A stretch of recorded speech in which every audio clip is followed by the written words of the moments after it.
Senhor, quem poderá hospedar-se em seu tabernáculo, em sua casa?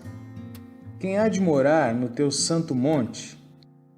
Essa é a pergunta que o Davi faz, a pergunta de quem está interessado em ter comunhão com Deus. Porque, na verdade, perguntar quem pode morar com Deus, quem pode habitar com Deus, é só um outro jeito de perguntar quem é que pode ter comunhão contigo. Ou seja, quem é que pode ter esse relacionamento tão próximo a ponto de dizer que mora na mesma casa que o Senhor? Quem é que pode dizer que tem essas coisas em comum contigo? De morar no mesmo lugar, de ter o mesmo endereço, de ser conhecido pelo mesmo ambiente, pela mesma geografia. É só um jeito de perguntar: olha, Deus, quem é que pode ter comunhão contigo? Até porque esse sempre foi o propósito de Deus para o ser humano. Primeiro que ele cria uma comunidade, que era gente que tinha coisas em comum entre si, mas principalmente gente que tinha coisas em comum com ele. Eram sua imagem e semelhança. De modo que esse sempre foi o projeto de Deus para o ser humano. Jesus, quando ora e ora por nós, ele diz: Pai, que eles sejam um, como nós somos um.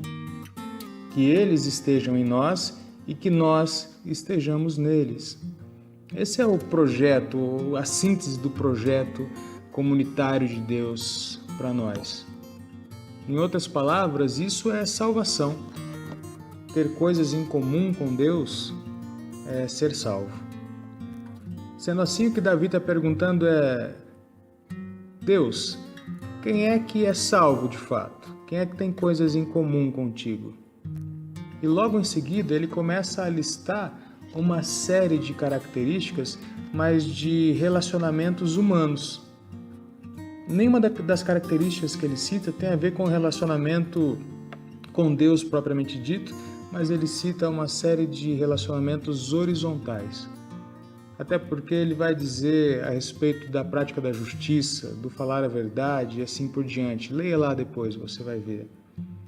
E a primeira coisa que eu aprendo com a pergunta do Davi é que quem se diz morada de Deus e quem se diz morar com Deus e ter coisas em comum com Ele, necessariamente tem que se tornar abrigo do próximo. Ora, se você quer ter coisas em comum com Deus que se faz abrigo para o ser humano, então você tem que também se fazer abrigo para o ser humano para ter coisas em comum com Ele. Essa é a primeira coisa que o Davi nos ensina. Logo fica claro que aquele que é salvo é aquele que se relaciona com misericórdia para com as pessoas. Faz parte da comunidade de Deus quem ama o próximo. Isso porque o relacionamento com Deus não se evidencia na multiplicidade das oferendas religiosas, nem nas performances de cunho religioso. Tampouco se refere a um estado psicossocial individualista de bem-estar. Ser salvo não é o alcance de felicidade individual ou o alcance de uma pacificação subjetiva que em nada se realiza como justiça para o lado de fora. Fazer parte da casa de Deus é ser casa e abrigo para outras pessoas. Quem se diz casa de Deus tem de ser abrigo para os outros. Perceba então que a salvação tem a ver com relações comunitárias. Não qualquer relação, mas as que promovem a vida de Jesus na terra. E fora da terra promove a alegria de Deus, dos seres celestiais, e o espanto dos principados e potestades. Em segundo lugar, eu ouvi durante muito tempo e até repeti muitas vezes aquele jargão: mas Deus olha o coração e não a aparência. E é verdade. Mas eu tenho me dado conta também que Deus avalia o coração por meio das nossas relações com as pessoas e com as coisas, com a criação. O Senhor olha para as nossas relações e tem uma radiografia do nosso coração.